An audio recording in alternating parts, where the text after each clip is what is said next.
everyone, happy Valentine's Day if you're joining me on the day that this is released, which is day 7 of our 14-day challenge. Now obviously if you're doing this at another time that will not apply, it's not Valentine's Day, but yeah, this is a day where I want you to be a little bit more involved with what yoga would say as a heart opener, but also we're going to just focus in on some upper body stability. So in terms of rebalancing the body, there's a lot of angles that we can take in order to rebalance the body. So maybe it's from front to back, it's from left to right, it's from above and below. There's a number of different ways, even in terms of like stability in joints, and is one side strong enough compared to the other, is one side is flexible, just in terms of any perceptions of being tight. So there's a multiple approach that could be taken, but what we're going to just delve into, because we've only got about 10 minutes, is to do with shoulder stability. So we're going to run through the setup and we're going to apply that into some wonderful shoulder exercises. You might debate that, but let's hope you find them a challenge. So setting up the shoulders is very important, that we're going to be looking at the main directions that the shoulder blades can move. So your scapula can go up, they can go down, they can roll forwards and they can roll backwards all around your rib cage. We also, whenever we bring in rotation of the upper arm, it also impacts how the shoulder blades move. So in terms of that, they're not just going straight up and down and straight forwards and backwards, if you like. There's rotation that's happening within that. So I want you to imagine your shoulder blades as these two fixed objects on your back. And then whenever we're trying to set up the shoulders, it's almost like everything wants to be a little bit of a 50-50, so we're finding balance between the musculature but also the spinal settings and the shoulder settings. So we're going to have this idea of a soft V, so you've probably come across that term before, but the shoulder blades are going to be a little bit down, a little bit drawing together, and that way then we're keeping that sense of the collarbones being open, the chest being wide, so we don't want to end up in this round spine position. So if I go through those movements, so lifting up, I'm shrugging up, those upper traps, kicking up shoulders to ears, and then when I'm reaching down, you're going to feel possibly, you can feel that that's tight, but I want you to feel something underarm engaging. Then when we roll the shoulders forward into protraction, this is shortening and tightening, some of these areas are lengthening, and then whenever you squeeze the shoulder blades together, you're going to feel your chest puff out, but as you squeeze them together, feeling something engaging around it at the back of the shoulders, probably a little bit more underarm as you're squeezing. And then I want you to get this sense, we're going to try to find that midpoint. And sometimes a good way to do this, and we're not going to load it too heavy with body weight, is at a wall, hands level with shoulders height-wise as well as width-wise, wide fingers. And if that doesn't feel great for you, you can always go on to fingertips as well. So if the hands don't like being flat, if the wrist flexibility isn't there, you can always go on to fingertips. So you could be standing straight, so no weight. Or you can have a little bit of a lean, which sometimes gives you a sense of what muscles are going to work a little bit more.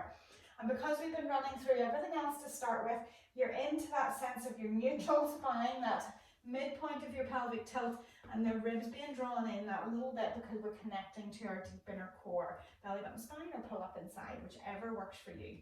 So once we're in that position, I'm not collapsed against the door here. So my shoulder blades aren't pinching together, my chest isn't popping out.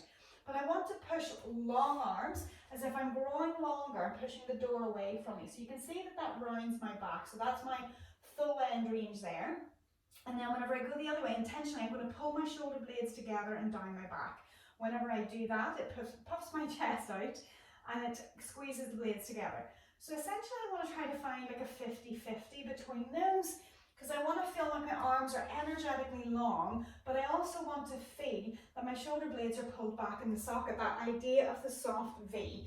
And sometimes imagining that that movement of one shoulder blade moves diagonally across your back, either to the center point, or for some people it needs to be a little bit more towards the opposite back pocket. So from there, long arms pushing through the door, so I'm getting that sense of rounding, but then I pull together and it's about 50-50. Now from there, I want to make sure my shoulders aren't up around my ears, so I just give that little hug down, and then that sense of external rotation on the upper arms as well. So I'm not turning my hand on the door, I want to get this sense that the upper arm moves. So if you imagine a point on the outer shoulder, it hugs and wraps it into the socket. Now we could layer that in of squeezing the elbows together as well, and that's the shoulders fully set up. Now even holding that, I'm feeling this like horseshoe of muscles working all around the shoulders. just on the underneath. If I feel it up in my neck, something's gone wrong. So I want you to make sure you're thinking about that sense, that long arms pulling the shoulder blades down your back and a little bit together, and then that sense of that external rotation and hugging the elbows together.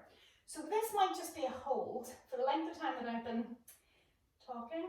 You know I can talk. So the length of time you've been holding, that's definitely getting me warmer as well. So from there, I want you to keep that sense of long arms.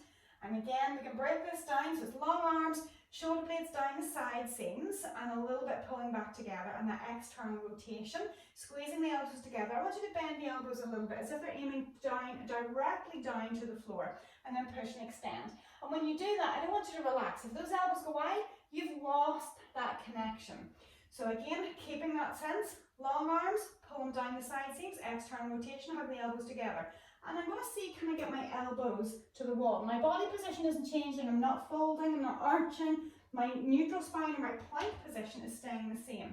And I'm going to try to do 10. Now, in terms of ankle mobility, I don't care if your heels come off the floor. That's not what this is aimed at. It's aimed at stabilising the shoulders. Now I want you to think as you're doing this, do you still feel energetically long as you come back out? Do you still feel like your shoulder blades are hugging down your back all the way through, leading down from the armpit? Do you still feel like you've got that external rotation on those upper arms?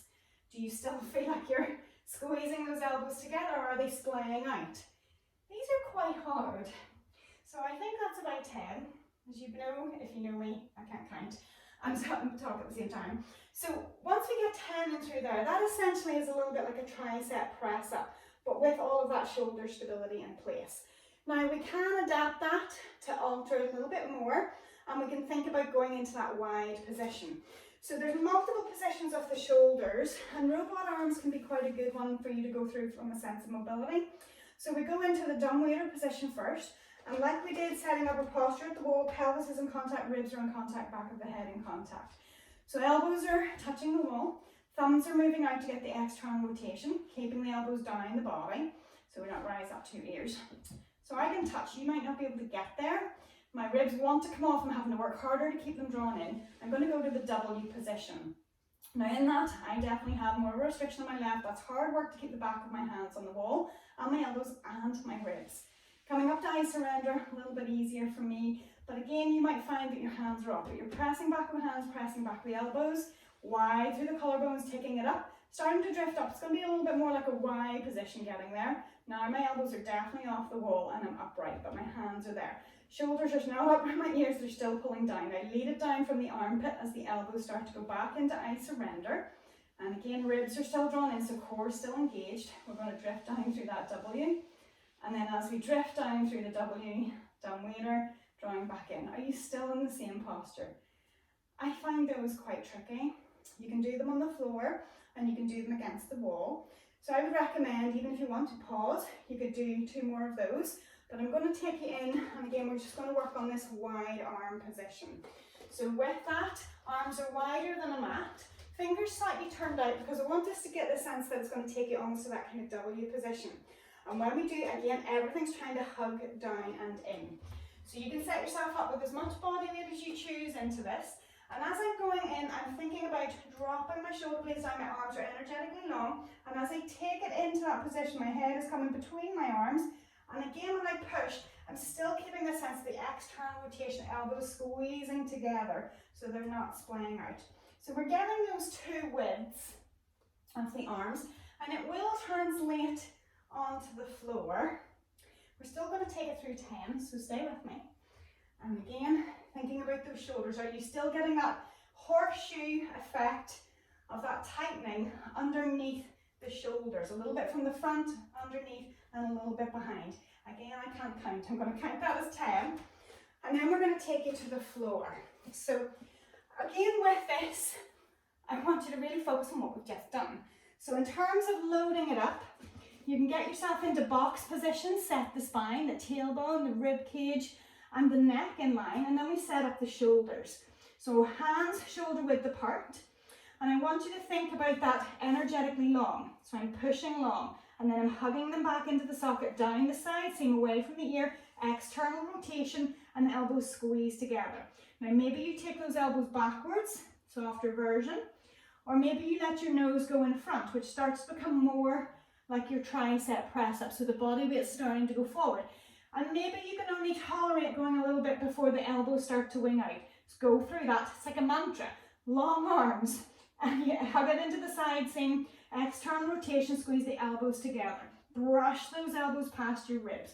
So again, whatever depth you feel that you can go to, maybe you want to take it to 3/4. Or maybe you're in full. So again, when you're going through those, I think we maybe got another 2. When we go through those, can you hold on to that position? Wide arms. We're going to squeeze it in. I know we're getting to time. But again, I'm just going to set up box. I'm going to have my fingers not straight ahead, just a slight turn out. I'm wider than a width of a mat. When I go down, I'm thinking that W position, elbows are hugging more towards my side as I push out. My nose is going between my hands, and I'm always pulling down in here. So as I go to that size, again, I can be in box. Stay with me, keep working.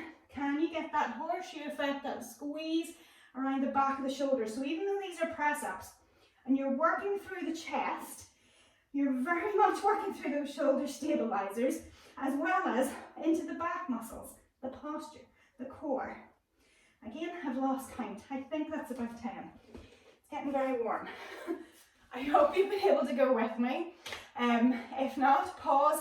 Make sure you do those sets for me. So you have the narrow and the wide arms at the door or the wall, and you also have the narrow and the wide arms on the floor. If you can give me a set of 10 of each of those, you get a double thumbs up from me. So what I want you to do is, finish that off if you haven't done them with me there. And otherwise, thanks for that. I hope that was a very happy Valentine's Day for those that applies. That hopefully has opened up the chest.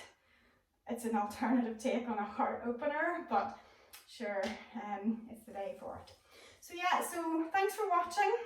If you did like this, give me a thumbs up, leave me a comment. I would love to know how you're getting on with the challenge so far. And if you haven't already, make sure you have subscribed to the channel. But otherwise, we'll see you tomorrow. So have a great day. Bye.